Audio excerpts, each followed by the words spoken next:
Dustin, tinatanggap mo ba si Bianca bilang iyong asawa? Ipinapangako mo bang siya'y mamahalin, aalagaan, at poprotektahan sa hirap at ginhawa, sa kalusugan at karamdaman, at sa lahat ng pagsubok ng buhay? Opo, tinatanggap ko po siya. At ikaw naman, Bianca, tinatanggap mo ba si Dustin bilang iyong asawa? Ipinapangako mo bang siya'y mamahalin, aalagaan, at poprotektahan sa hirap at ginhawa, sa kalusugan at karamdaman, at sa lahat ng pagsubok ng buhay? Opo, tinatanggap ko po siya. Nais ko ring tanungin kayong dalawa. Handa ba kayong magtaguyod ng isang pamilya at magpatuloy sa pagkakaroon ng isang masayang buhay bilang mag-asawa? Opo, Opo, handa po kami. Sa harap ng Diyos at ng inyong mga mahal sa buhay, inihahayag ko na... Sandali! Itigil ang kasal na yan! Ano nangyari? Bakit may kumakontrata? Paano nangyari? Ano to? Sino siya? Dustin? Bakit niya ginugulo ang kasal natin? Susana? Susana? Sino siya? At bakit siya nandito? Nangako ka sa akin, Dustin, na ako lang iibigin mo. Na sa akin mo lang ibibigay ang buhay mo. Iwan mo na ang babaeng yan at sumama ka sa akin. Halika, Dustin. Sumama ka na sa akin. Oo. Sasama ako sa'yo. Ano? Teka lang, Dustin. Ako ang mapapangasawa mo. Bakit ka sasama sa kanya? Dustin, bumalik ka rito, please! Dustin! Sino po ba kayo? Kasal namin ito ni Dustin, kaya tigilan niyo na yung ginagawa niyo! Dustin! Dustin, bumalik ka rito! Akin na siya. Akin na siya. Hindi! Isa kang aswang! Wag! Wag mong kukunin si Dustin! Please, ibalik mo siya sa akin! Wag! Wag!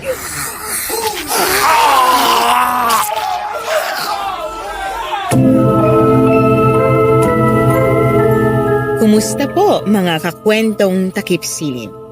Ako po si Clarice, hindi ko po tunay na pangalan. Isa po akong empleyado ng gobyerno dito sa lungsod ng Pasay. May asawa at 2 anak na rin po ako. Gusto ko pong ibahagi sa inyo ang nakakakilabot na karanasan ng aking matalik na kaibigan na itatago ko na lang din sa pangalang Bianca. Mula pagkabata, kami na ni Bianca ang magkasama. Parang magkapatid na nga ang turingan namin. Sabay kaming lumaki, sabay na nangarap. At kahit noong nagdalaga na kami, hindi pa rin kami nagkahiwalay ng landas. Pero nagbago ang lahat nang pumasok sa buhay niya ang isang lalaki. Ang kanyang naging boyfriend at kalaunan ay fiancé na niya. Doon na nagsimula ang pagiging kontrabida ko sa buhay niya. Hindi dahil sa nagsiselos ako o naiinggit ako, kundi dahil simulat sa pool ay hindi ko talaga nagustuhan ang lalaking minahal niya. At hindi nga ako nagkamali dahil ang lalaking yon ang naging dahilan kung bakit hinarap ni Bianca ang pinakamadilim, pinakamasakit at pinakanakakatakot na yugto ng kanyang buhay. Narito po ang kanyang kwento.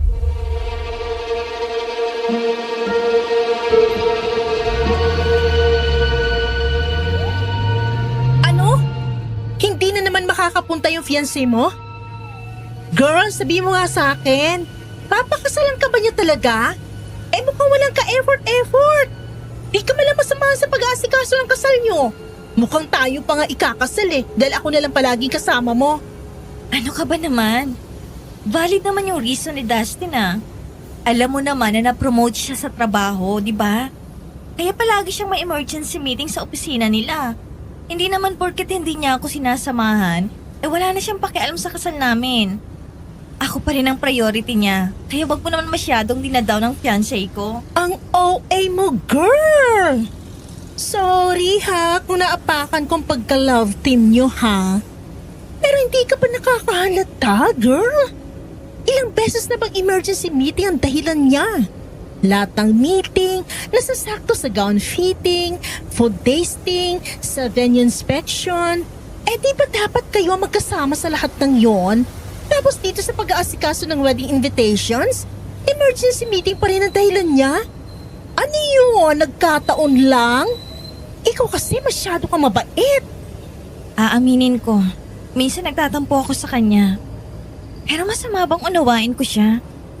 Matagal niyang hinintay ang promotion na yon. Kaya ayoko maging selfish. Ayaw mo maging selfish. Girl, hindi pagiging selfish ang mag-expect na kasama mo siya sa mga paghahanda sa kasal niyo. Kasal niyo to. Hindi meeting ng opisina niya. Oo, gets ko na importante yung trabaho niya, pero hindi ba dapat mas importante ka? Alam ko naman yon. At oo, minsan naiisip ko rin yung sinasabi mo. Pero ayoko namang questionin agad-agad yung dahilan niya. Hindi ko gustong isipin na may mali. Kasi kung hindi ko siya pagkakatiwalaan, ano ba sa buong buhay namin, di ba? Umaasa na lang ako na kapag natapos siya sa ginagawa niya, babawi rin siya sa akin. Oh, see? Naiisip mo na rin pala eh. Ano ibig sabihin nun? Alam mo, minsan naiisip ko na baka ikaw na lang ang sobrang nag-i-effort dito. Di mo pa napapansin? Parang ikaw lang ang excited sa kasal nyo. Samantalang siya, mas iniintindi pa yung trabaho niya.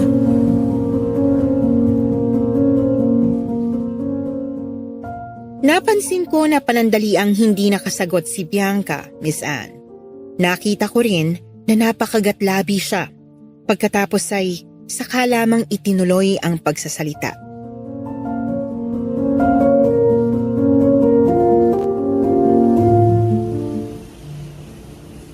Matagal kong ipinaglaban kung anong meron kami ni Dustin.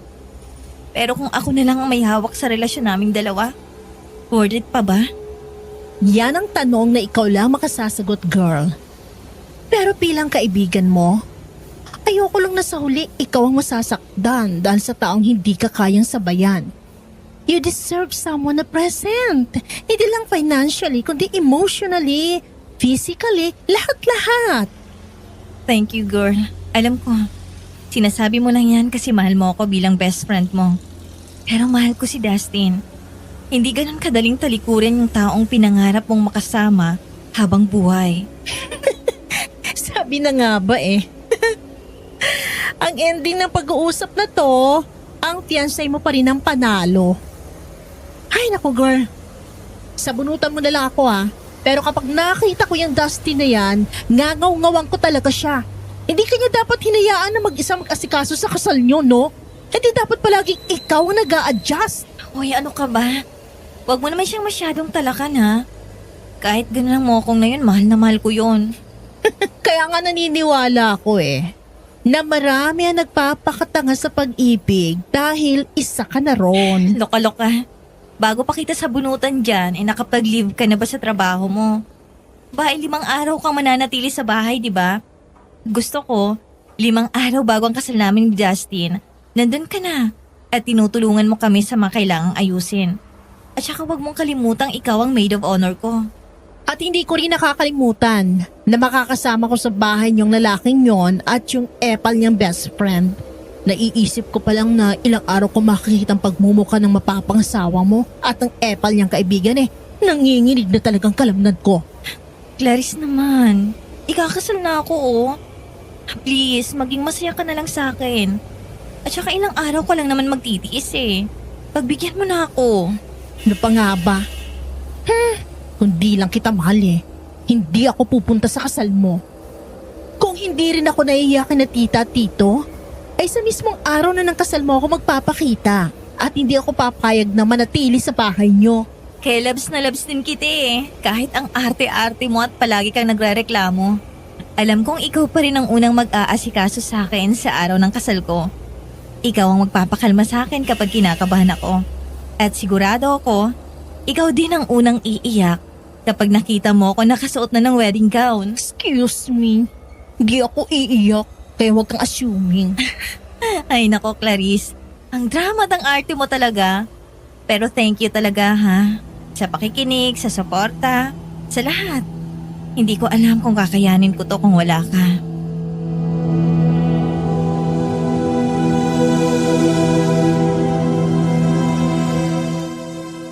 Ganyan kaming maglambingan ng best friend kong si Bianca. Kunwaring nag-aasaran pero sa totoo lang, hindi rin naman namin kayang tiisin ang isa't isa. At nang dumating ang araw ng pagpunta namin sa probinsya para sa paghahanda ng kanyang kasal,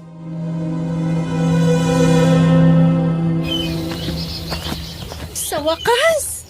Sulit ang mahabang biyahe. Ang ganda-ganda talaga dito sa atin sa Bicol, no? Namiss ko to, girl. Ilang taon din ako hindi nakabisita dito sa atin. O, di ba? Tapos sasabihin mo sa mismong kasal ka na lang pupunta. Kapag ginawa mo yon, hindi mo ma-enjoy ang magagandang views dito sa atin. At syempre, ang masasarap na luto ni nanay. Kaya nga nagbago ng isip ko, di ba? Kung di ko lang talaga na-miss ang luto ni Tita Loretta, never ako magstay sa inyo ng ilang araw kasamang, whatever. Halika na nga sa loob. Mukhang hinihintay na nila tayo. Dali. Hoy, ako dapat na nagsasabi niyan, amin tong bahay. hindi pa man kami nakakapasok sa loob, sinalubong na agad kami ng pamilya ni Bianca.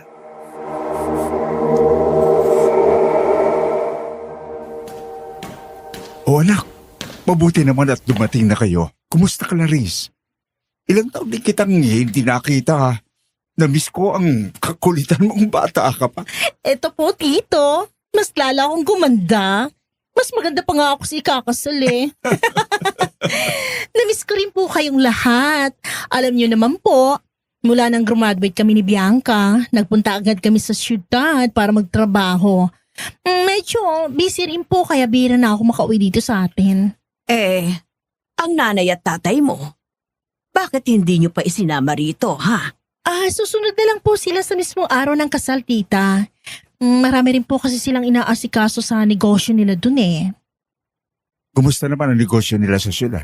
Ayun po, mabenta ngayon ng milk tea shop. Kasi po summer, ang daming customer, kaya hindi rin po nila maiwan. Ayaw naman po nila ipagkatiwala lang sa mga tauhan. Kilala nyo naman po sila. Gusto nila palaging hands-on doon. Ikaw naman kasi, bakit hindi mo nalang tulungan ng nanay at tatay mo sa negosyo? Para may katulong sila ron. Nako, tita, hindi po talaga ako mahilig sa negosyo. Please. Masaya na po ako sa trabaho ko sa government. Iba po kasi yung fulfillment na naramdaman ko kapag nakakatulong ako sa mga tao. Tsaka, aminado naman po ako, hindi talaga ako marunong humawak ng negosyo. Baka malugi pa yung milk tea shop nila kapag nangialam pa ako ron. O, tingnan mo girl. Mukhang mas na-miss ka pa nila kesa sa akin. Tapos ang dami yung pang-ebas kanina. Eto namang pamangkin ko, nagselos agad! Siyempre, pareho namin kayong na-miss. Dahil sa sobrang busy ninyong dalawa sa syudad. Bihira na kayong umuwi dito sa probinsya kung saan kayo lumaki. Tito Esmir, bago na naman ang kulay ng hair mo ah. Noong huli nating video call, burgundy pa yan ah. Ngayon kulay pink na. Ano na naman yan, Tito? May bago na namang ganap sa love life mo. Kaya nagpapalit ka ng hair color? Grabe, Kuya Esmir! Na-miss din kita! Feeling ko talaga nag-iba ka ng hair color dahil may bago ka na namang jowa, no? Oo! Confess na! Sino na naman na nagpapakilig sa'yo ngayon, ha?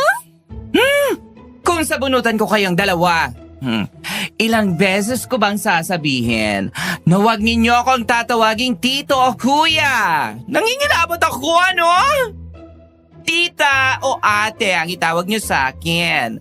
Kayo talagang dalawa, kukurutin ko mga kifi ninyo eh. Pero speaking of jowa, tama kayo. May bago nga akong boylet. Mas bata, mas gwapo, mas sariwa. Ha? Nasa na yung jowa mo na si Brian? Wala na kami ng gagong yon. Aba, Nahuli ko na may ibang kalandian na badlak bukod sa akin. Kaya ayon, nakipag-breaksong na ako sa kanya. Akala ba niya hindi ako makakahanap agad ng bagong boylet, ha? Hindi siya kawalan. Mas ducks pa ang ipinalit ko sa kanya. Hoy, tumigil ka nga dyan. Baklang to. Puro kakalandi at kabastusan, ha? Nako, pagpasensya nyo ng tito. Tita mong yan. Kahit kailan napakaharot. Che! Nagsalitang hari ng mga tibursya. At least ako, lumalove life. Eh ikaw, nilulumot na yung kwan mo. Anong kwan ko? Naku, umayos ka ha. Esmeraldo Rodrigo Jr. Yung kwan mo, basta, yun na yun. Tumigil ka, Jocelyn Marie Rodrigo. Kayo talaga? Mula nun hanggang ngayon, palagi na lang kayo nagbabangayan. Daig niyo pang aso't pusa. Naku, kung hindi na siguro kayo magkapatid, isipin ko, kayong dalawa ang itinadhana para sa isa't isa. Ano? Ew! Mabuti na lang at kapatid ko yan. At isa pa, kahit siya pa ang pinakagwapong tomboy sa buong universe, hindi ko papatulan ng weirdo na yan. Never! Yak! Lalo naman ako, no? Papasagasahan na lang ako sa pison. Teka, Ate Smear, bakit mo naman nasabi na weirdo si Ate Josie? O ayan ha, ate na, hindi na kuyang tawag ko sa iyo. Very good kid Chan, girl. Eto na nga Paano ba naman? Walang ginawa ang tomboy na yan, kundi kumausap ng mga hindi naman namin nakikita. Ano? Anong ibig mong sabihin, tita? Ito kasing tita Josie mo, anak. Meron siyang third eye. Nakikita at nakakausap niya ang mga multo at iba pang elemento. Totoo po ba yun, Ate Josie? May third eye ka? Ano nangyari yun? Naalala niyo yung naaksidente ako sa motor nung nakaraang taon? Yung muntik na ako makomatos pero sa awa ng Diyos nakarecover ako. Simula nang mangyari yon, palagi na ako nakakakita, kakarinig at nakakaramdam ng mga multo. Pati iba pang mga elemento tulad ng mga duwende at engkanto. Kakausap ko rin ang iba sa kanila. Oh my God, Ate Josie, nakakatakot naman yan. Yun na nga lang makaramdam, makarinig kayo, nakakapanidig balahibo na. Yung ba kayo nakakakita? Ako parang hindi ko ma-imagine. Ang mabuti pa, sa loob niyo na ituloy ang kwentuhan habang kumakain. Maraming inihandang putahe ang nanay mo, anak. Siguradong na-miss niyo rin ang mga yon. Wow! Present po bang laing? Yun pa bang mawawala? Iyon ang specialty ni nanay. Hindi kompleto ang balik probinsya natin kung walang laing sa hapag. Laing ba ika mo? Anak ko, nagluto ako ng laing na may maraming sili. Hinanda ko talaga para sa inyo dahil alam kong paborito nyo yon. Bet na bet! Sige na, kainan na tayo!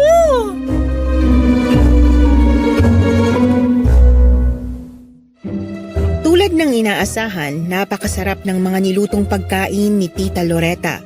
Lalo na ang laing. The best talaga. Habang masaya kaming kumakain, biglang nagtanong si Tito Gabriel kay Bianca.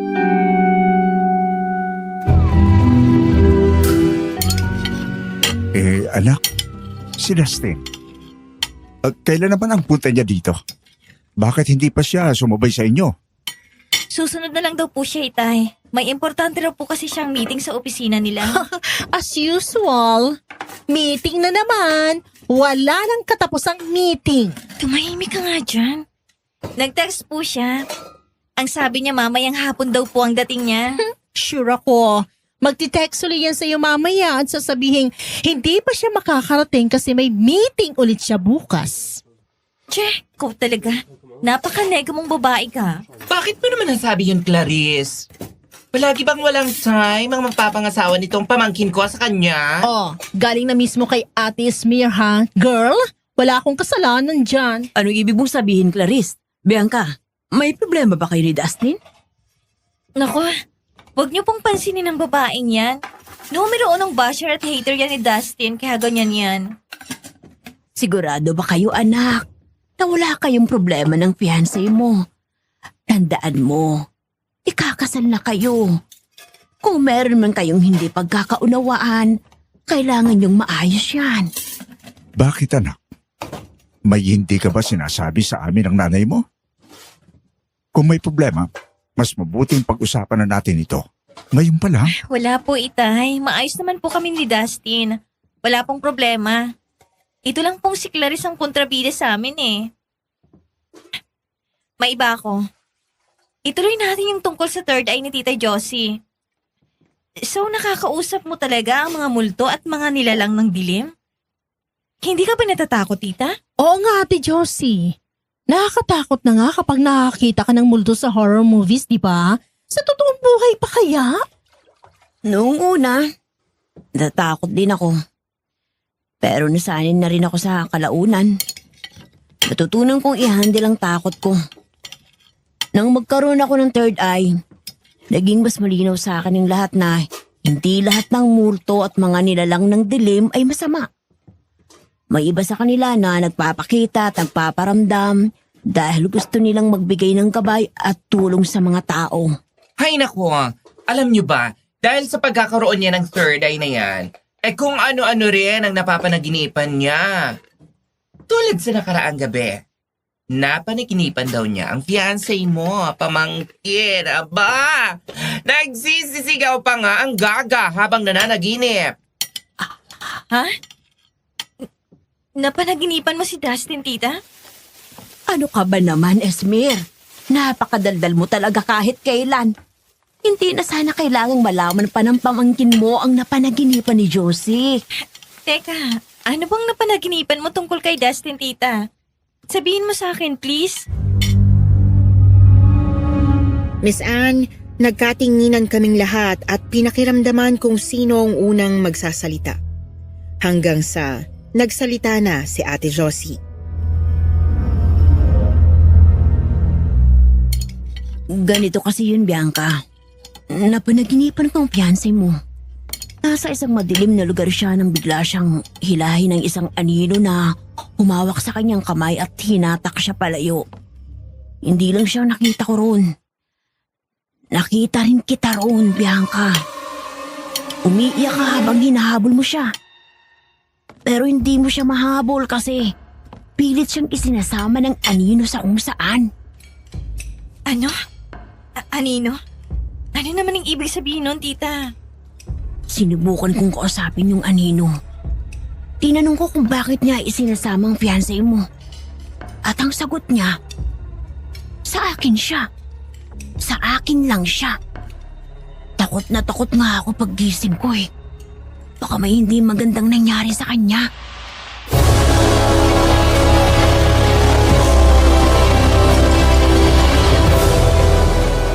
Nangilabot kami ni Bianca sa sinabi ni Ate Josie. Ilang araw na lang at ikakasal na ang kaibigan ko. Tapos ganun pa ang panaginip na narinig niya. Ngunit nagawa pa rin niyang pakalmahin ang sarili. Wala naman po sigurong mangyayaring masama, Tita. Hindi naman po totoo mga panaginip, diba? Madalas nga po kabaliktaran pang ibig sabihin ng mga yon. Walang mangyayari kay Dustin. Tuloy na tuloy ang kasal namin. Kaya kalimutan mo na po ang panaginip mo, Tita. Magiging maayos pong lahat. Pagkatapos naming mananghalian, hindi na muling napag-usapan ang masamang panaginip ni Ate Josie. Ayaw na nilang magdulot ito ng alalahanin kay Bianca bago ang nalalapit nitong kasal. Kinahapunan dumating na ang mga kinaiinisan ko, ang magaling na mapapangasawa ni Bianca at ang mayabang nitong best friend.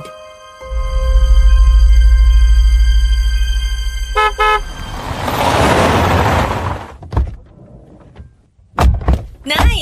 Tay! Nandiyan na sila! Dumating na sina Dustin! Ayan na mga pa-importante. Huwag kang maingay, baka marinig ka nila. Ikaw talaga. Kahit ngayon lang, pigilan mo yung bibig mo, please. Hindi ko may papangako yan, girl. Kilala mo naman ako. Walang preno tong bibig ko. Ayan na sila, quiet ka na dyan. Oh, darling! Mabutit nakarating din kayo. Kanina pa kayo hinihintay niyo na Itay. I'm so sorry, darling. Tinapos ko pa kasi yung meeting namin with the clients. Kaya ngayon lang kami nakahabol ni Michael. Kilala mo naman tong jowa mo, napaka-workaholic. Nagpapakitang gilas dahil kapopromote lang. Siyempre, Para sa future natin yun, darling. Naiintindihan mo naman, di ba? Gusto ko lang naman na mabigyan kita ng maganda at komportableng buhay pagkatapos nating ikasal. Oo naman, darling. Naiintindihan ko. Kaya nga proud na proud ako sa iyo eh. Pero sana naman kahit papano, huwag mo rin kalimutan na kailangan din kitang makasama. Hindi ko kakalimutan yun, darling. Hindi bale. After ng kasal natin, puro ikaw na lang ang aasikasuhin ko. Promise ko yan sa'yo. Ay! Grabe! Ang sweet nyo naman! Sana all my forever! Work ba talaga yan o ibang bagay? Clarice, nandiyan ka pala. Akala ko ba susunod ka na lang sa simbahan sa araw ng kasal namin? Ay, hindi ko na itinuloy. Mas kailangan ako ng best friend ko sa pag-aasikaso sa kasal niya. Mahirap na kasi, yung mga inaasahan, bigla na lang nawawala sa oras ng pangangailangan. May pinatatamaan ka ba? Ako? May pinapatamaan? Naku, wala ah. Puwera na lang kung may matatamaan. Muntik na kaming magkasagutang tatlo, Miss Anne. Mabuti na lang at biglang sumabat sina Tito Gabriel at Tita Loretta. Dustinio, kumusta ang biyahe? Hindi naman ba kayo nahirapan ng kaibigan mo sa pagpunta rito sa amin? Kumusta po, Tito? Hindi naman po kami nahirapan ni Michael. Ilang beses na rin po ako nakarating dito sa inyo, kaya kabisado ko na po ang daan papunta rito. Kumain na ba kayong dalawa? Ay, marami pang natirang pagkain. Hali kayo para makakain kayo. Salamat po, Tita. Pero kumain na po kami. May nadaanan po kaming fast food chain sa bayan, kaya dumaan na rin kami para makakain bago dumiretso rito. Abay, narito na pala ang husband-to-be ng pamangkin ko. Hello, iho. Mukhang mas lalo kang gumwapo ah. Tita Esmer, ikaw ba yan? Wow! Mas lalo kang gumanda at sumeksi ah. Kaya naman gustong-gusto ko itong mapapangasawa mo pamangkin eh. Marunong tumingin ng maganda at At sexy. naniwala ka naman. Siyempre, joke-joke lang yun. Che! Panira ka talaga kahit kailan. Weirdo ang kibo. Siya ba yung sinasabi mong best friend mo, ha, Dustin? Ang gwapo rin at ang macho pa. Kaya mo, Dustin.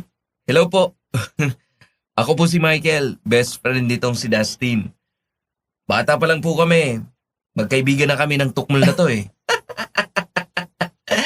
Ganun ba? Ay, ang gwapo mo naman. Hindi ko akalain ganyan kagwapo ang best friend mo, Dustin. Nako, kung wala akong jowa, ginawa na kita, Michael. Dahil ang tipo mo ang gusto ko. Ang landi mo, bakla. Ay nako, huwag nyo nang pansinin ang baklang yan. Mababaliw lang kayo. Oh, Tito Josie, kumusta? Mas kumuha po ka ngayon ah. Huwag mo na akong tawagin tito. Tita na lang din. Kahit tomboy ako, marunong naman akong lumugar. Hindi gaya ng iba dyan. Pinaparanggan mo ba ako, ha? Magsitigil na nga kayong dalawa dyan. Nakakahiya sa mga bisita natin. Ay, ang mabuti pa, magpahinga muna kayo, Dustin. Ihahatid ko kayo sa magiging kwarto nyo ng kaibigan mo. Pero sa mga susunod na araw, bago ang mismong kasal nyo ni Bianca, sa kumari ko muna kayo makikituloy. Alam mo naman ang kasabihan, hindi dapat magkita o magkausap ang ikakasal sa loob ng 3 araw bago ang kasal.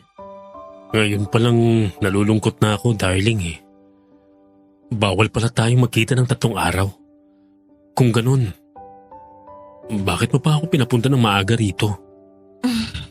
Pasensya na, darling. Gusto ko lang kasi na nandito ka na bago ang araw ng kasal natin. Kaya sinabi ko kina inay na gumawa ng paraan. Para kahit hindi tayo magkikita o magkakausap ng 3 araw, nandito ka pa rin. Pinakiusapan niya yung kumare niya, si Aling Gunting, na dun muna kayo makituloy ni Michael bago ang kasal natin.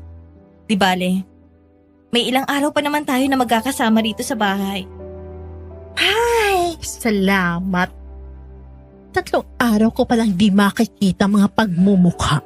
May sinasabi ka ba, Clarice? Wala. Ang sabi ko, 3 araw ko kayong hindi makikita, kaya masaya ako. Aba, darling. Pagsabihan mo nga yung best friend mo. Huwag mo na lang pansinin yan. Tara na. Ako na maghahatid sa inyo sa kwarto niyo. Mabuti pa nga. Ikaw talagang bata ka.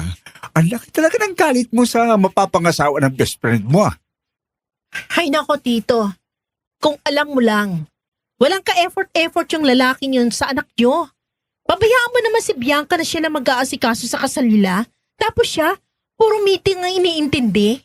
Baka naman kasi sobrang busy lang ng taong yon. Di ba nga sabi nyo, kakapromote lang niya. Baka kasi hindi siya makapokus sa ibang bagay ngayon dahil may mga bagong responsibilidad. Alam kong naiintindihan naman yun ni Bianca. Nandun na tayo, tita. Pero sana naman kahit isang araw, mabigyan niya ng oras ang kaibigan ko. Hindi yung pinababayaan niya mag-isa na lang sa pag-aasikaso ng kasal nila. Mas present pa nga ako sa mga pag-aasikasong ginagawa ni Bianca kaysa sa fiancé niya. Baka naman kasi ang OA mo lang, Clarice. Mukhang okay naman yung lalaki. Tingnan mo nga. Mukhang love na love niya ang pamangkin ko. Ewan ko lang, tita. Pero may nararamdaman talaga akong kakaiba sa lalaking yon. Parang meron siyang itinatagong lihim. Hindi maganda yung pagbibintang mo, Clarice, ha? Fiancé yun ang best friend mo. Hindi ko naman gustong magbintang. Pero, ewan ko ba? Parang may kung ano talaga sa kanya eh. Kaya hindi ko siya mapagkatiwalaan. Lalo na nang malaman kong napakababaero pala niya noon. Halos linggo-linggo nagpapalit ng girlfriend. Alam na namin ang tungkol dyan, Clarice. Sinabi na sa amin ni Bianca at ni Dustin mismo. At sinabi rin niya na nagbago na siya. Nakikita naman yun ni Bianca, kaya sino ba naman kami para husgahan siya at hindi bigyan ng pagkakataon? Tiwala kami sa anak namin. Kaya nagtitiwala rin kami sa kanya. Kung sinabi niyang nagbago siya, may dahilan. Hindi kami maghuhusga ng basta-basta lang. Lalo na kung wala namang kaming sapat na dahilan. Kung si Bianca nga na pinakamalapit sa kanya ay may tiwala, bakit? Hindi natin siya pagkatiwalaan. Sige po. Opinyon niyo po yan. Pero ako talaga, wala akong tiwala sa kanya. Pati na rin sa kaibigan niya si Michael na mukha ring babaero. Naku, kapag niloko niya best friend ko, manghihiram talaga siya ng mukha sa aso.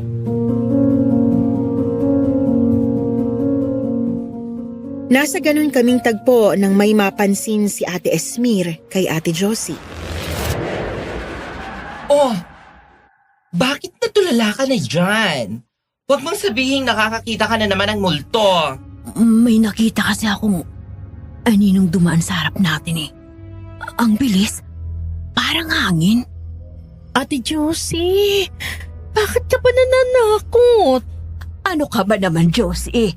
Ano bang pinagsasasabi mo? Hindi ako nagbibiro. May anino talaga akong nakita. Bigla na lang naglakad sa harap ko tapos ewan ko kung saan nagpunta.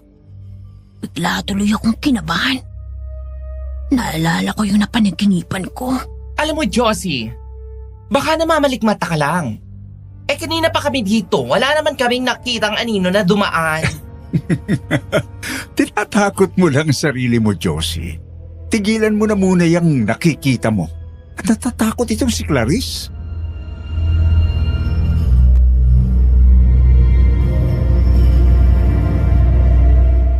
Pero hindi pa rin naalis ang pangamba sa mukha ni Ate Josie sa mga sandaling yon, Miss Anne.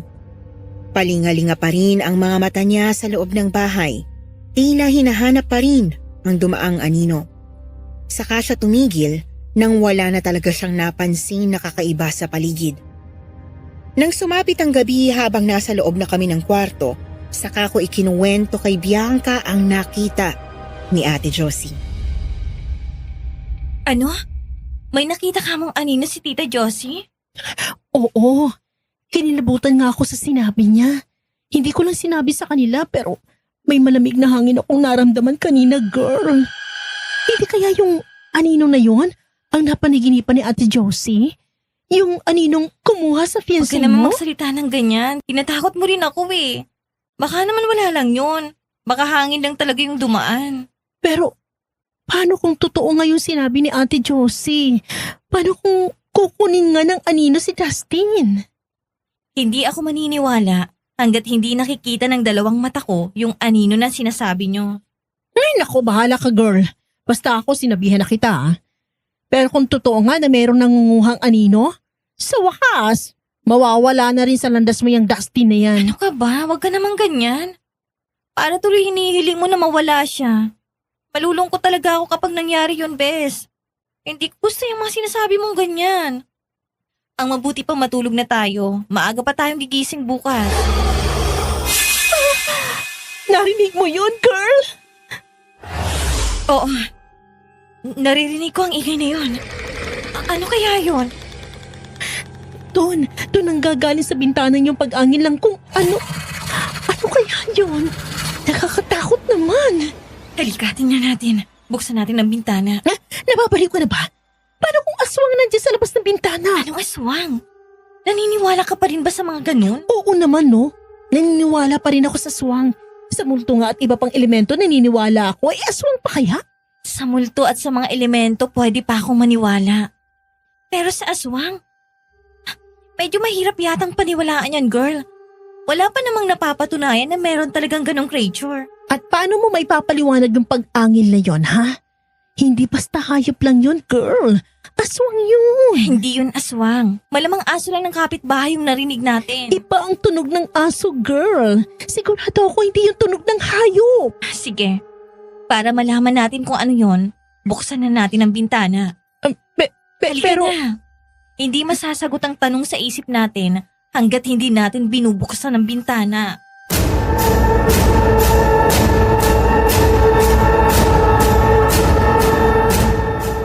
Ganun nga ang ginawa namin.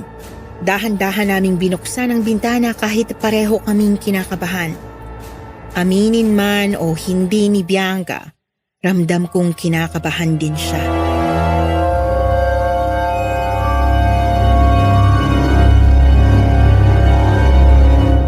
Eto na. Bubuksan ko na. Oh, wala naman na. Nasaan ang aswang? bakit wala? Kanina dinig natin yung pag-angil, pero bakit wala? Ay, isara mo na nga yan. Baka pumasok pa ditong aswang, isara mo na. Paano makakapasok? Wala kang aswang. Pero, ano yon? Baho. Bakit biglang bumaho? Oo nga, no? Nakakasulasok. Ano yun? Wala namang tapunan ng basura malapit dito sa bahay niyo, ah. Ewan ko kung saan nanggagaling yun eh. Dapat na talagang isara natin tong bintana. Ang sakit sa ilong matinding baho. Nakakasuka. Yuck! Ang baho talaga. May air freshener ba kayo? Mag-spray ka nga. Ikaw kasi binuksan mo pa yung bintana. Pumasok tuloy yung nakakairitang amoy na yan. Malay ko ba na bigla tayong makakaamoy ng ganito kabaho? Kung alam ko lang, hindi ko na sana binuksan. Pero yung pag-angil kanina, hindi talaga ako mapanatag. Malakas ang kutob ko, girl. Aswang talaga yun. Kalimutan mo na nga yung narinig mo. Wala naman tayong nakita. Sa halip ubod na bahong amoy lang ang bumungad sa atin.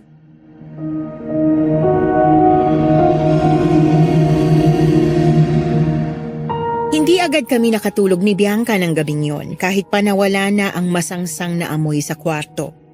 Gusto sana naming ipaalam ang nangyari kina Tito Gabriel at Tita Lorena, ngunit napansin namin na kami na lang ang gising ng mga oras na yon. Nakakahiya naman kung gigisingin pa namin sila. Maging si Dustin at ang tukmol niyang kaibigan na si Michael ay tulog na rin. Kaya naman napagdesisyonan namin na sa susunod na araw na lang namin yun ikukwento sa kanila. Nakaidlip na si Bianca bandang 11:00 ng gabi. Ngunit ako, hindi pa rin dinadalaw ng antok. Kinakabahan pa rin ako sa narinig naming nakakatakot na pag-ungol. Bumangon ako mula sa higaan at dinouble check ang mga bintana. Baka mamaya, habang natutulog kami, biglang pumasok ang kung anuman na umuungol na yon at lapain kami.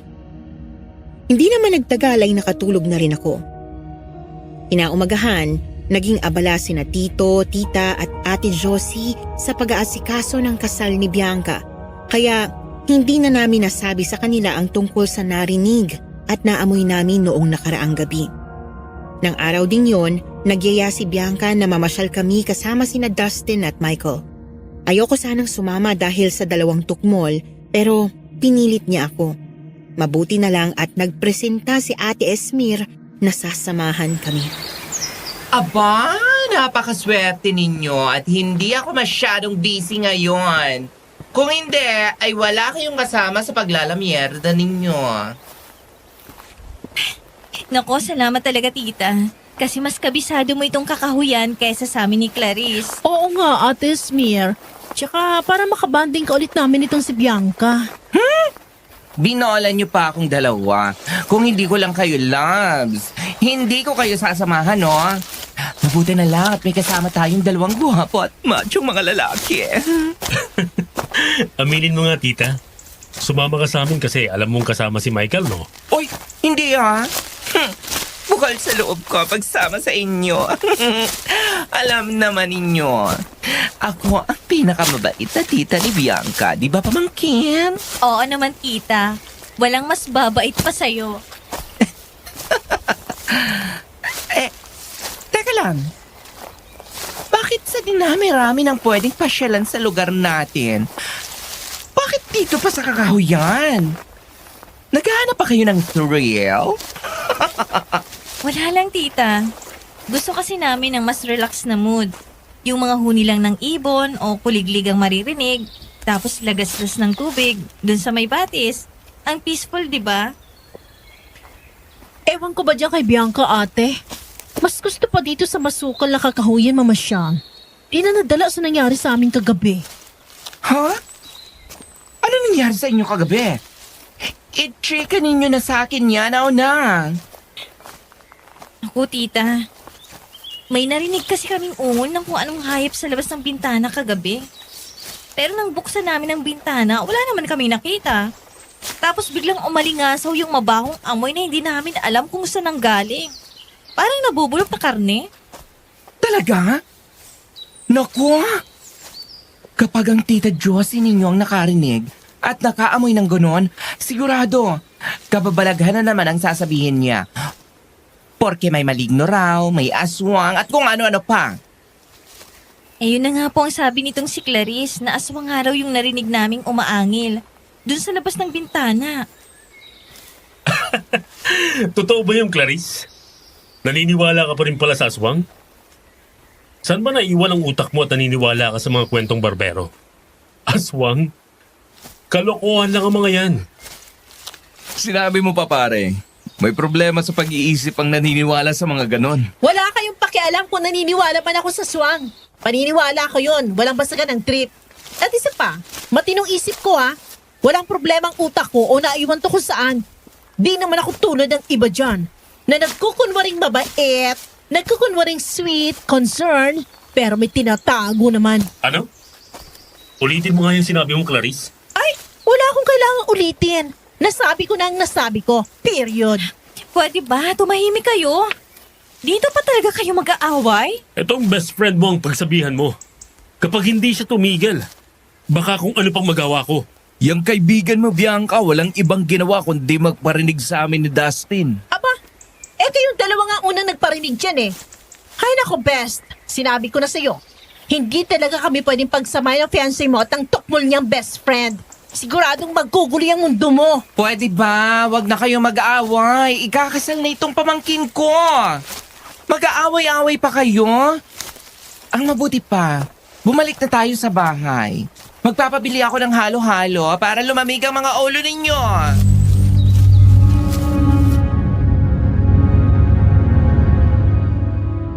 Nagpasya kaming lahat na bumalik na lamang sa bahay. Ngunit hindi namin inasahan na may problema kaming haharapin.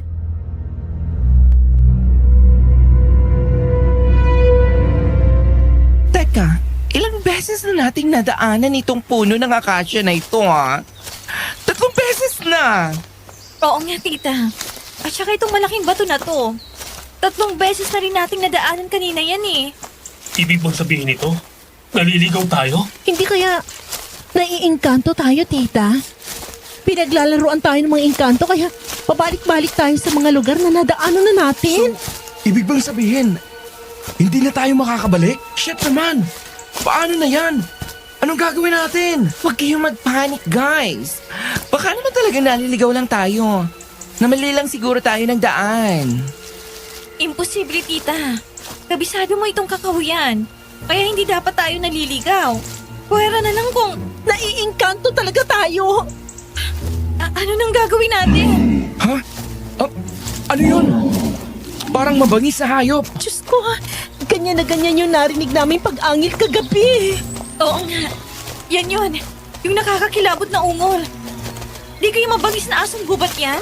Namputya naman oh. Baka mamaya lapahin tayo yan. Kailangan na natin makaalis dito. Nakakatakot naman ang pag-angil na yun. Ayokong malapa ng mabangis na hayop ang beauty ko, no? Ay, tara na. Umalis na tayo rito. Bilisan ninyo!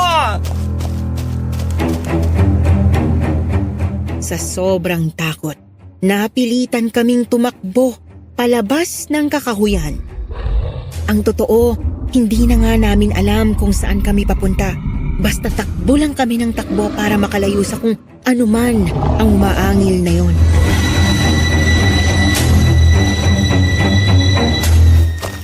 Bilisan natin! Baka maabutan tayo ng aswang! Sira ka talaga. Paano magkakaroon ng aswang umaga ngayon? Mabangis na hayop lang yon sumusunod sa atin. Ang alam ko, merong uri ng aswang na kaya umatake kahit may araw. Yung mga malalakas na uri ng aswang. Naku! Ang dapat palang magsama ay kayong dalawa ni Josie Clarice! Pareho kayong paniwalang-paniwala sa mga ganyang kababalaghan. Palakas yung pag-ungol. Malapit na siya sa atin. Bilisan yung pagtakbo. Napapagod na ako. Hindi ko na kaya. Huwag kayong titigil kung ayaw ninyong malapa ng hayop na yan!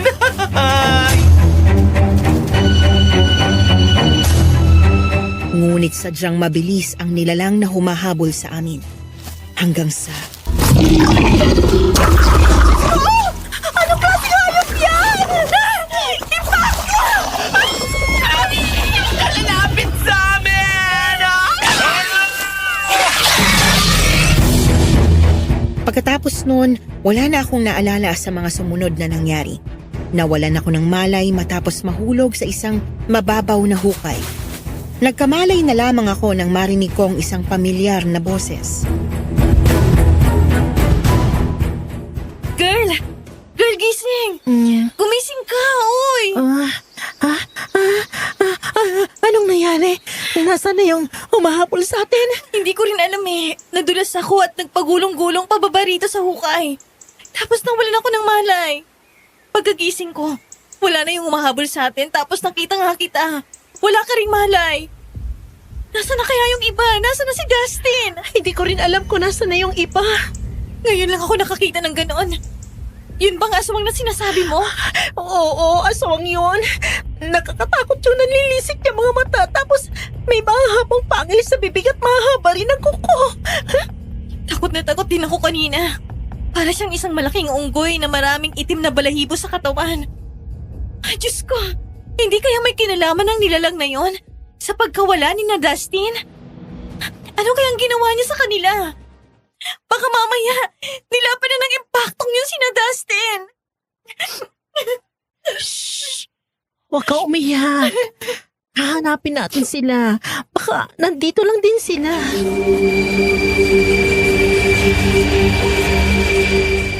Hinanap namin sina Ate Esmir, Dustin at Michael.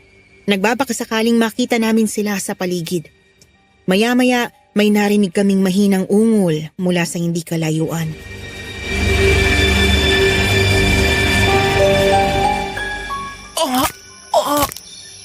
Narinig mo yun? Si Ate Esmer yun. Oo nga. Doon ko naririnig sa may bandarol. Halika, lapitan natin. Help! Help! May tao ba dyan? Tulungan niyo kami! Tita! Tita Esmir! Nandito kami ni Clarice! Pamangkin, ikaw ba yan? Ako ito, tita! Kasama ko si Clarice! Nandito kami! Bilisan ninyo!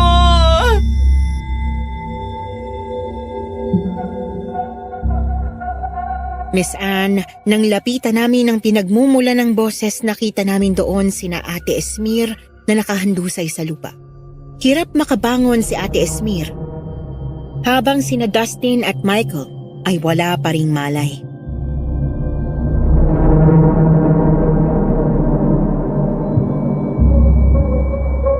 Dustin! Dustin, gumising ka! Dustin! Michael, gising! Gumising kayo! Ayos ka lang ba, ate? Wala ka bang sugat o galo sa katawan? Okay lang ako. Wala naman akong sugat o galo sa awa ni Lord. Mabuti at walang nangyaring masama sa inyo. Kung hindi malalagot ako sa mga magulang ninyo. Nakita mo rin ba yung aswang, ate? Oo. Hindi ako makapaniwala. Totoo nga. May aswang nga. Akala ko ilalapain niya na ako kanina. Ang tutulis pa naman ng mga pangil niya. Nakakatakot. Akala nga namin ni Bianca hindi na kami makakaligtas. Pero biglang nawala yung aswang bago pa niya tayo tuluyang dambahin kanina. Hindi ko rin alam kung ano talagang nangyari. Ang natatandaan ko lang, hinahabol niya tayo. Tapos, naabutan niya tayo at akong datambahin. Pero bigla akong nadapa sa lupa at nawala ng malay. Bago ako nawala ng malay, may naamoy pa akong mabaho. Parang amoy nabubulok ng karne. Ganun din yung naamoy namin kagabi sa kwarto, ate. Amoy nabubulok na karne din. Hindi kaya may kinalaman doon ng aswang na muntik nang umatake sa atin? Girl, tita, si Dustin, gising na siya! Napatingin kaming lahat kay Dustin na unti-unting bumalik sa ulirat, kasabay ng pagmulat ni Michael.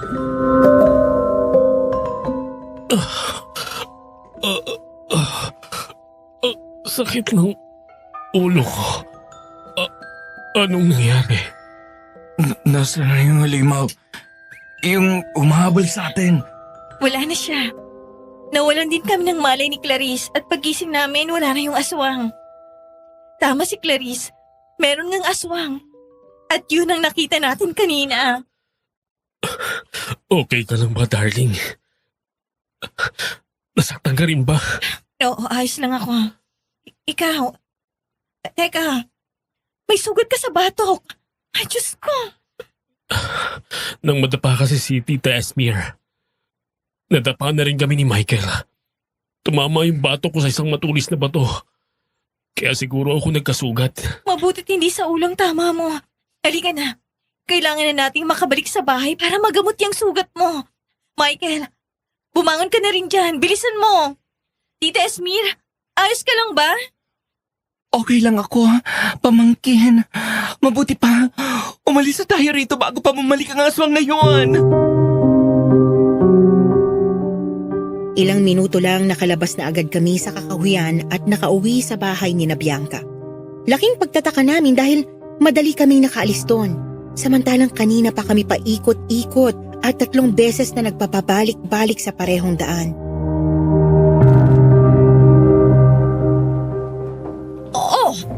Anong nangyari sa inyo? Bakit ang dudumi nyo? At bakit may sugat ang batok ni Dustin? Diyos ko, Ate Loretta! Muntik na kaming lapain ang aswang sa kakahuyan! Ano ka mo? Aswang! Ano?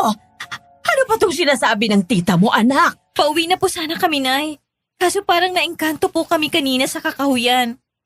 3 beses po kaming naligaw. At hindi namin mahanap ang daan pabalik dito sa atin. Tapos bigla na lang kaming may narinig na pag-angin ng isang mabangis na hayop. Sa sobrang takot namin, nagtatakbo kami. Hanggang sa maabutan kami ng nilalang na yon. Aswang pala yun. Nakakatakot ang itsura, Nay. Parang malaking unggoy na may matutulis na pangil. At tapos, tita, nahulog kami ni Bianca sa isang hukay. Di naman yun malalim.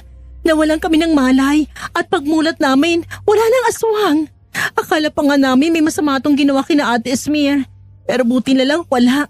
Nadatnan na lang namin sila nakahandusay sa lupa. Biglang nawala ang aswang. Akala namin, katapusan na namin.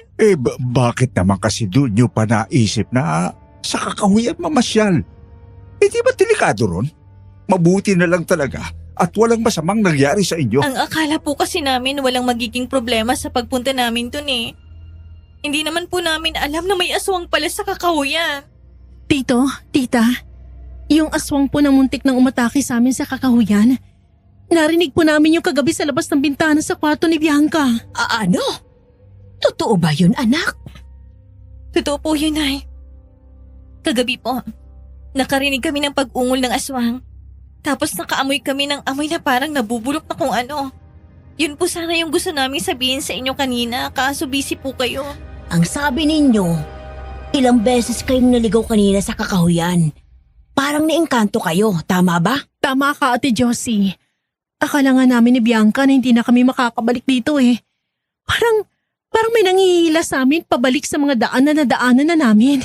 Tapos muntik na kayong atakihin ng aswang.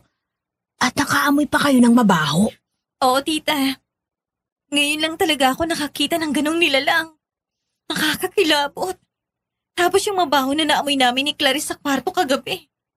Naamoy din ni Tita Esmer sa kakahuyan. Diyos ko, hindi maaari. Ay bakit? Anong problema, Josie? Ang nilalang na nakaharap niyo sa kakahuyan at ang nilalang na narinig niyo na umaangil at may mabahong amoy ay isang aswang na may lahing engkanto. Sabay-sabay kaming napatitig kay Ate Josie sa sinabi niya.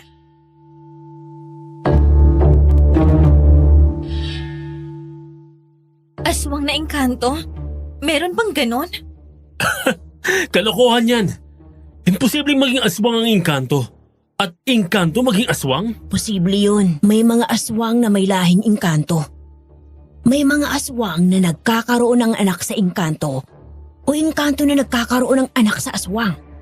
Kaya malaki ang posibilidad na manahin ng isang engkanto ang pagiging aswang o ng aswang ang pagiging engkanto.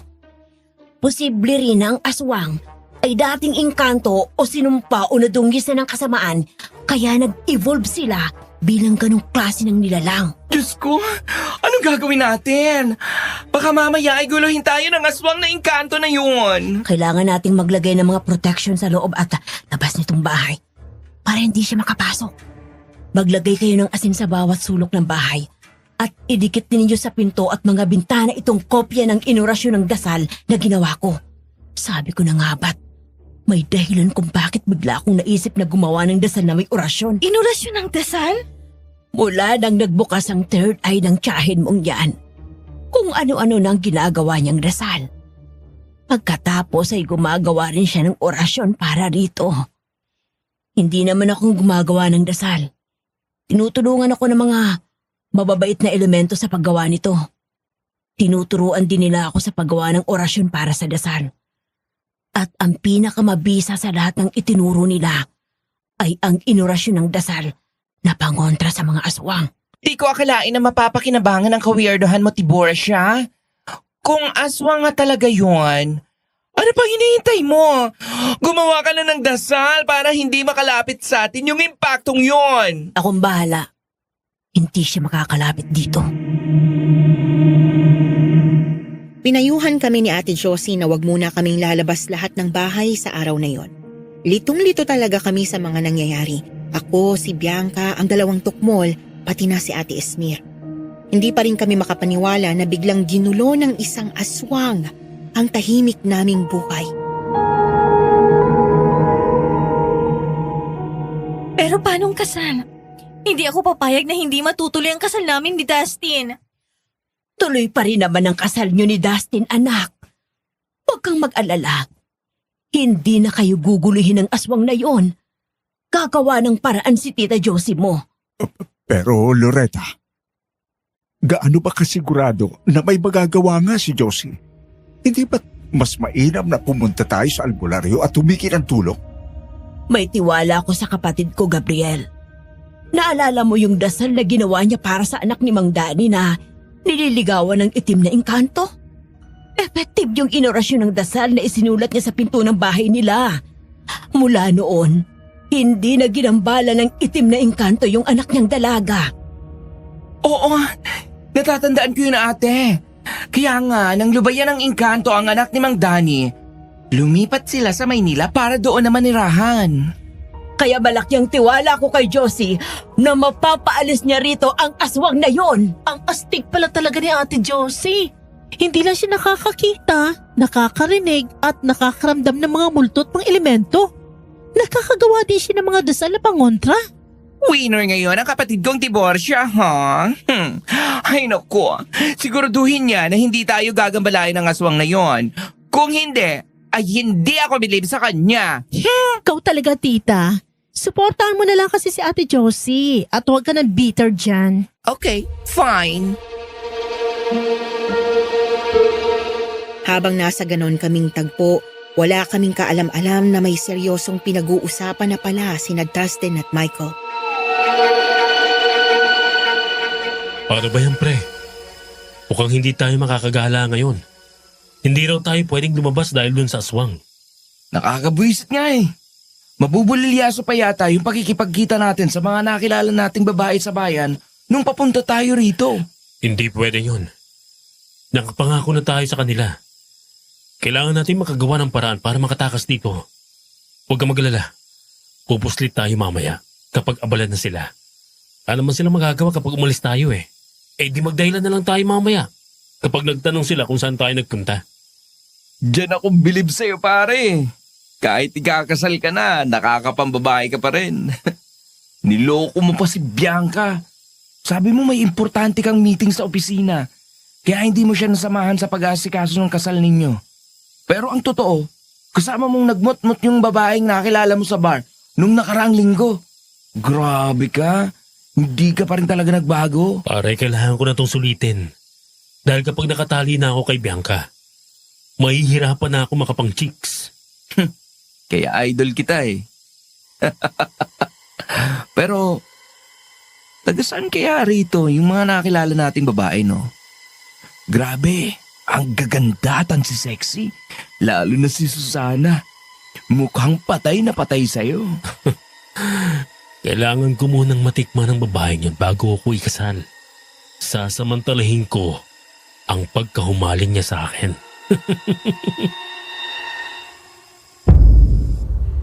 Kinagabihan, mag-uumpisa na ang hapunan nang hanapin ni Bianca si Dustin.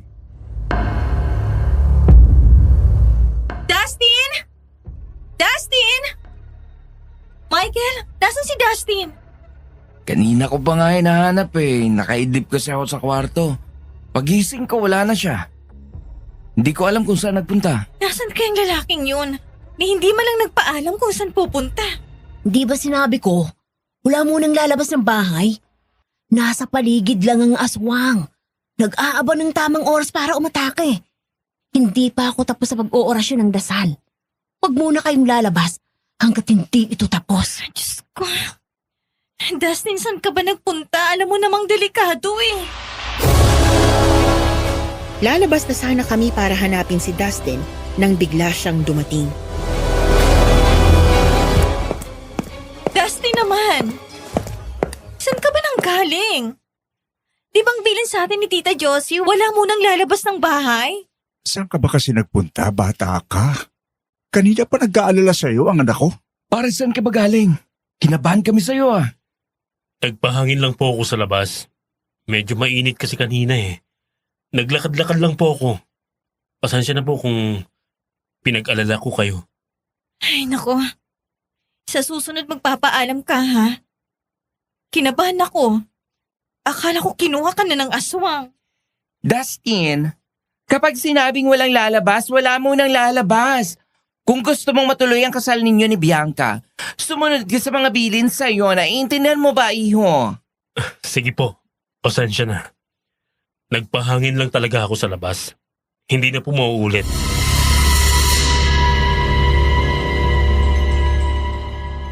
Pinili ko na lang na huwag magsalita, Miss Anne. Baka magkagulo na naman. Pero may napansin ako kay Dustin noong araw na yon. May mga pagkakataong bigla niya lang siyang natutulala. Parang wala sa sarili. Mas lalo pa akong nagtaka nang hindi sinasadyang magkabanggaan kami sa kusina. Humingi siya ng paumanhin, pero walang emosyon sa kanyang mukha. Para bang wala siyang nararamdaman. Hindi ganoon si Justin. Hindi ganoon kumilos at magsalita ang lalaking yon. Nang mapadaan ako sa kwarto nila ni Michael, narinig ko ang pag-uusap nila. Uy pare, akala ko ba sabay tayong aalis? Bakit iniwan mo ko? Nakalimutan mo na ba yung napag-usapan natin? Pasensya na. Hindi na kita ginising. Mahimbing ang tulog mo eh. So, paano na yung plano natin na makipagkita sa kanila? Kung ano man yung pinag-usapan natin, kalimutan mo na. Ang mabuti pa, matulog ka na. Inaantok na rin ako eh. Sino kaya yung kikitain sana nila? Sinasabi ko na nga ba? May kalokohang ginagawa ang dalawang to eh. Sige lang. Kapag nakakuha ako ng ebidensya sa inyo, lalo ka na Dustin, humanda ka sa akin. Tingnan natin kung matuloy pang kasal yun ng best friend ko. Galit na galit talaga ako sa lalaking yon at sa kaibigan niya dahil malakas ang hinala kong may ginagawa silang hindi magugustuhan ni Bianca. Kung hindi lang ako nakapagtimpi, sana'y lumabas na ako mula sa pinagtataguan ko at hinarap sila. Inaalala ko rin kasi si Bianca. Baka isipin niya na hinahanapan ko na naman ng pagkakamali ang mapapangasawa niya. Lumipas ang mga araw at nagbago nga ang lahat. Hindi na kami ginambala ng aswang. Wala na kaming naririnig na pag-ungol sa labas ng bintana tuwing gabi at wala na ring masangsang na amoy sa paligid. Wala ring kakaibang ginagawa sina Dustin at Michael. Pero si Dustin, siya ang pinaka nagbago. Palagi na niyang sinasabihan ng I love you si Bianca na dati halos hindi mo marinig sa kanya. Nawala rin ang kayabangan niya sa katawan at naging mapagkumbaba siya. Ayoko mang isipin, pero parang may mali. Para bang ibang tao siya. Masyado siyang mabait. Napansin ko rin, tila nangangayayat siya, madaling mapagod. Nakaupo lang minsan parang wala sa ulirat. Naisip ko pa nga, baka may sakit siya. Pero hindi na lang ako nagtanong. Hanggang sa dumating ang araw na kailangan na nilang makituloy ni Michael sa kumare ni Tita Loretta bilang paghahanda sa kasal. Hindi na sila pwedeng magkita ni Bianca.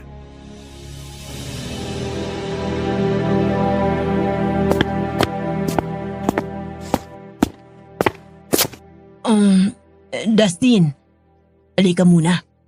Bakit po, Tita Josie? Ilagay mo sa bulsa mo itong papel na ito. Nakasulat dyan ang inorasyon ng dasal na ginawa ko. Lagi mong dadalhin yan ha, para hindi ka malapitan ng aswang. Ikaw din, Michael. Meron ka rin. Eto, huwag niyong iwawala yan, ha? Salamat po, Tita Josie. Iingatan po namin to ni Michael. Di ba, Michael? Oo, tita. Hindi talaga ako sanay sa bait-baitan ng lalaking to. Ano kaya nakain ng tokmulat at biglang nagbagong ugali?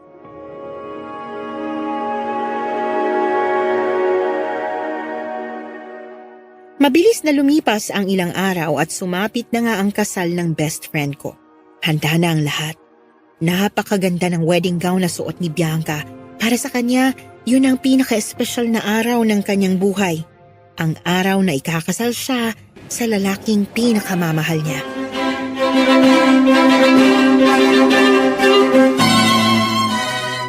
Ang ganda-ganda talaga ng pamangkin ko, di ba? Manang-mana sa tita niyang pang Miss Universe ang itsura. Oy, tumigil ka nga dyan, bakla! Sa akin kayo nagmanang anak ko, no? Tingnan mo ang kutis ko at ang kutis niya.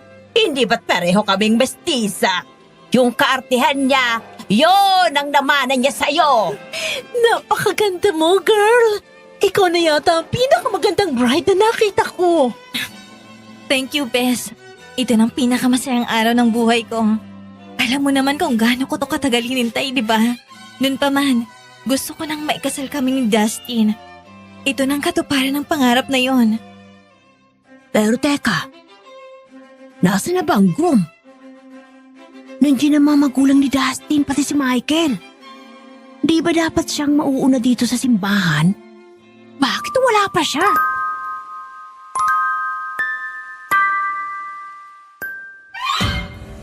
Laking pagtataka naming lahat nang mapansing hindi pa rin dumarating si Dustin.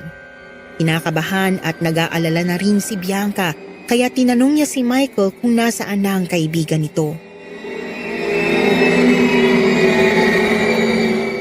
Michael, nasa na si Dustin? Dapat kanina pa siya nandito, di ba? Hindi ko rin alam eh. Kanina nakausap ko siya, nagmamadaling magbihis at excited nang pumunta rito.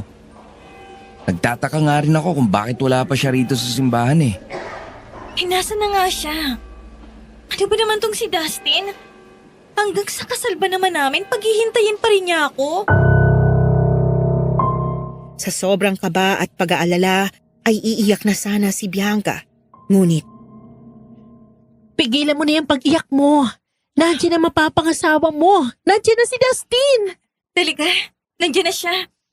Ang akala ko may problema na naman eh. di tuloy na ang kasalan. Woo! natuloy nga ang kasal ni na Bianca at Dustin. Masayang masaya si Bianca ng araw na yon. Nang palabas na kami ng simbahan ay bigla na lang natumba si Dustin at nagkikisay. Ay! Ano nangyari kay Dustin? Sus Mariosep! Tulungan niyo ang asawa ng pamangkin ko! Dustin! Darling! Diyos ko! Tulungan niyo ang asawa ko! Kanina naman ay maayos sa pakiramdam ni Dustin. Bakit ganun? Dahil hindi siya ang totoong Dustin. Ano? Paano mangyayari yun, ate? Kanina pa lang pagpasok niya ng simbahan, may kakaiba na sa kanya. Hindi siya yan. Hindi siya si Dustin. Dinala agad si Dustin sa pinakamalapit na ospital, ngunit wala silang nakitang anumang karamdaman sa kanya. Mula nang matumba siya, hindi na niya maigalaw ang buong katawan niya. Hindi na rin siya makapagsalita. Dustin naman eh, kakakasal lang natin. Bakit bigla ka nagkaganyan? Hindi mo man lang pinatapos ang honeymoon natin. Kawawa naman ang anak natin, Gabriel. Dapat masaya siya ngayon at hindi nalulungkot ng ganito. Ang Diyos lang ang nakakalam ng lahat, Loretta. Ngayon tayo mas kailangan ng anak natin. Kawawa naman ang bagong kasal. Hindi naman sukob ang kasal nila, hindi ba? Bakit parang minalas? Ang lakas mga Chris Aquino at Lodin Barreto ng peg, ha? Pare, ang lakas-lakas mo pa bago ka ikasal. Pero bakit naggaganyan ka na? Ano ba naman kasing pinagagawa mo, pare? Ang sabi ng doktor, wala naman malubhang karamdaman si Dustin. Pero bakit parang lantang gulay na siya? Dahil hindi yan ang totoong Dustin. Hindi yan tao. Ano? Anong hindi siya si Dustin? Siya si Dustin. Siya ang asawa ko. Anong pinagsasasabi mo, tita? Ipapakita ko sa inyo na hindi yan si Dustin. May kinuha si Tita Josie, isang garapon na may lamang abo. Wala siyang sabi-sabi, dumakot siya ng abo sa garapon at isinabo yon kay Dustin. Tita, ano bang ginagawa mo? Ano yung isinaboy mo kay Dustin? Maya-maya lang ay nanlaki ang aming mga mata nang biglang magbago ang anyo ng katawan ni Justin. Naging saha ng saging. Diyos mio, Marimar! Bakit naging saha ng saging si Dustin? Anong kababalagan nito? Dustin? Bakit nawala si Dustin? Ano yan? Bakit nagkaganyan siya? Sadyang pinalitan ng katawan niya ng saha ng saging. Ang totoong Dustin, kinuha na. Sino? Tita, sinong kumuha sa kanya? Ang aswang na may lahing engkanto. Teka lang. Hindi ba't naglagay ka ng kopya ng inorasyon ng dasal na ginawa mo sa may pinto at bintana natin? Tapos binigyan mo pa sina Dustin ng kopya? Bakit nagawa pa rin ng aswang na makalapit? At paano niya nagawang kunin si Dustin? Sa tingin ko, isa siyang mataas na uri ng aswang. Dahil kaya niyang kontrahin ang ginawa kong dasal. Hindi pwede yan, tita. Kailangan nating mabawi si Dustin sa aswang na yon. Asawa ko siya. Akin lang siya. Kaya pala nandun siya sa kakahuyan at nagpaparamdam din sa labas ng bahay. Dahil kay Dustin. Gusto niya si Dustin.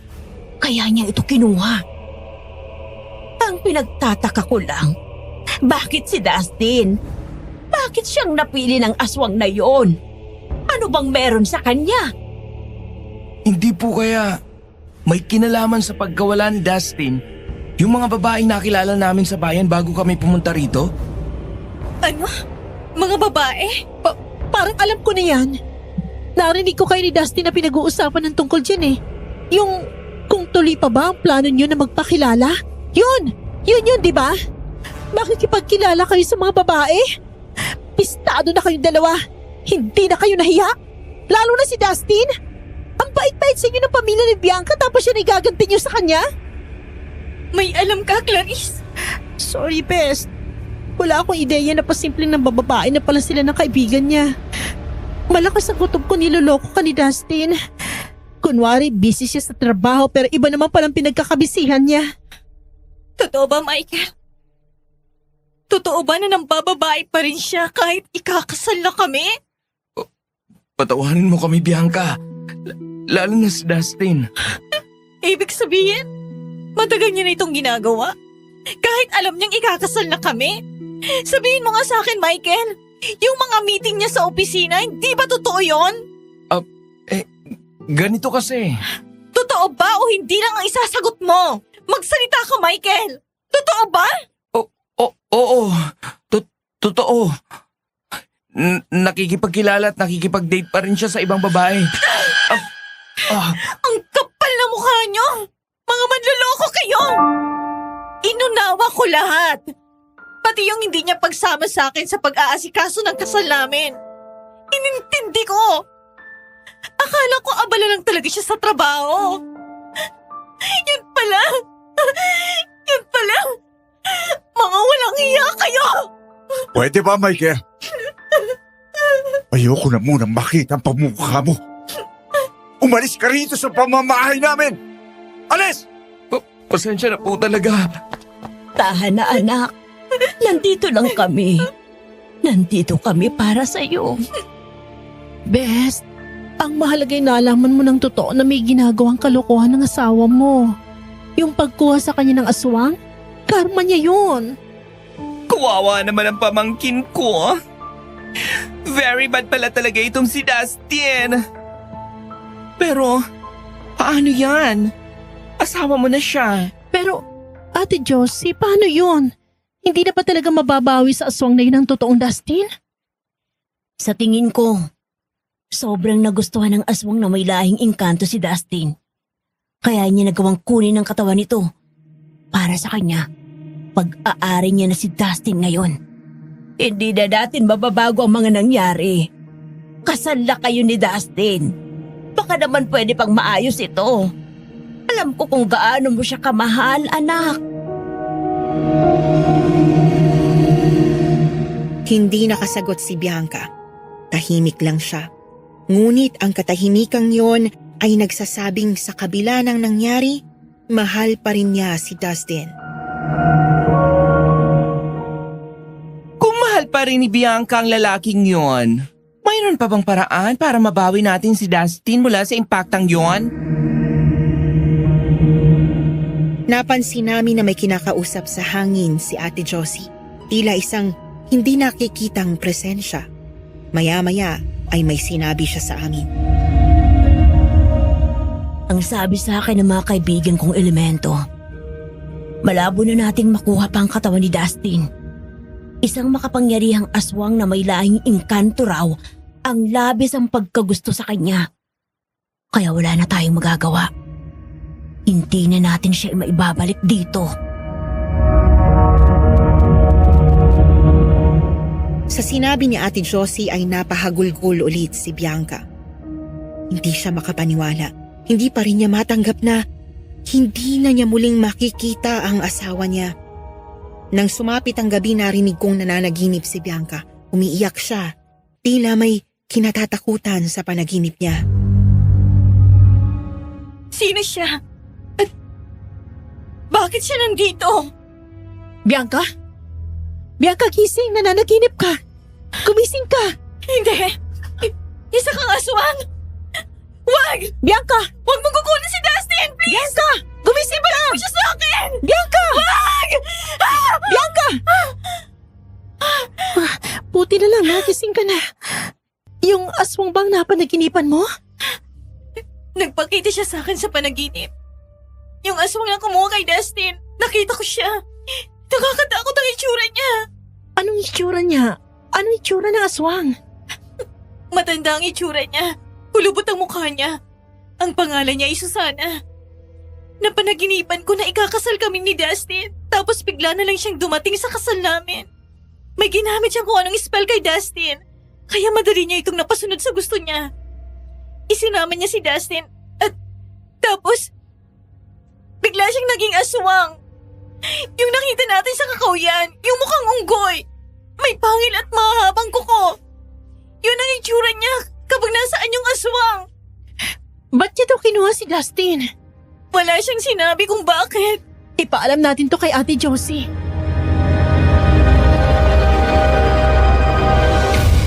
Ikinuwento namin kay Ate Josie ang napanaginipan ni Bianca, pati na rin ang pangalan ng aswang na kumuha kay Dustin.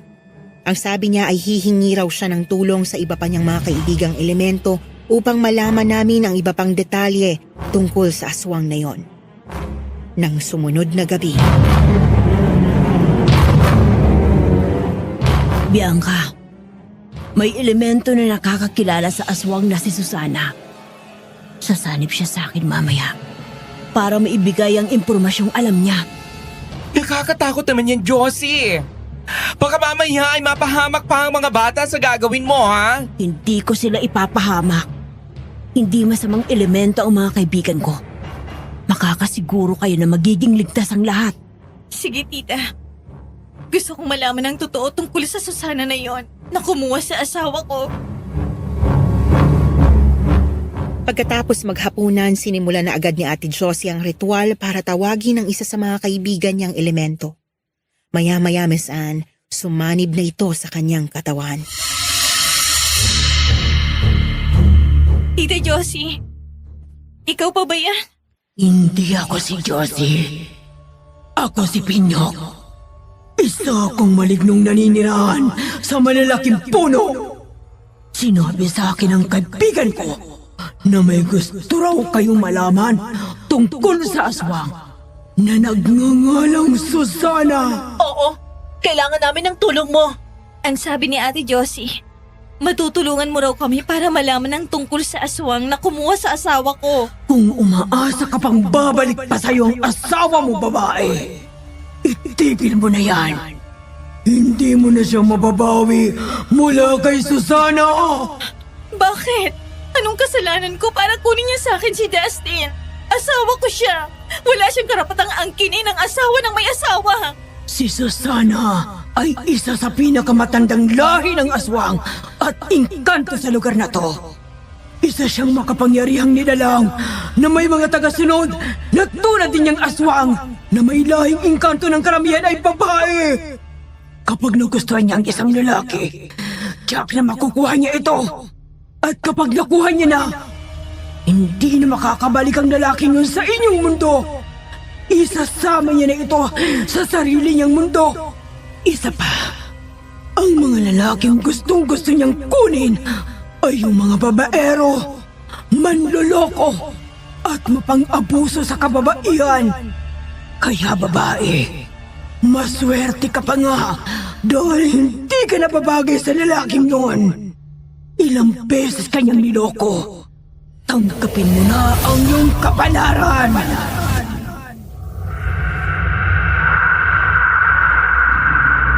Nanghina si Bianca sa mga nalaman niya na hindi na kailanman babalik pa si Dustin dahil tuluyan na itong kinuha ng aswang na si Susana. Makalipas ang isang araw ay bumalik na sa anyong tao ni Dustin ang saha ng saging, ngunit hindi yon nagtagal at binawian din ng buhay. Ang akala ng pamilya ni Dustin ay namatay siya sa hindi malamang sakit. Hindi nila alam na ang kanilang ipinagluksa at inilibing ay hindi ang tunay na katawan ni Dustin, kundi isang saha lamang ng saging. Kaya lumalabas na nabiyuda ng maaga ang best friend ko. Matagal bago naka-move on si Bianca. Dumating sa punto na kinailangan niyang pumunta sa ibang bansa para lamang makalimot. Pero ngayon maayos na siya. Bumalik na ang dati niyang sigla. Single pa rin siya pero ready to mingle na kung sakaling may lalaking darating na magpapatibok muli sa puso niya. Kayo ba? Naniniwala ba kayo na hindi na makakabalik ang katawang tao ni Dustin? Tuluyan na nga kaya siyang nabihag ng aswang na si Susana. Sana'y mapili ang storya ng best friend ko upang mas marami pa ang makapakinig sa kababalaghang nangyari sa kanilang dalawa ni Dustin. Hanggang sa muli, mga kakwentong takip siling.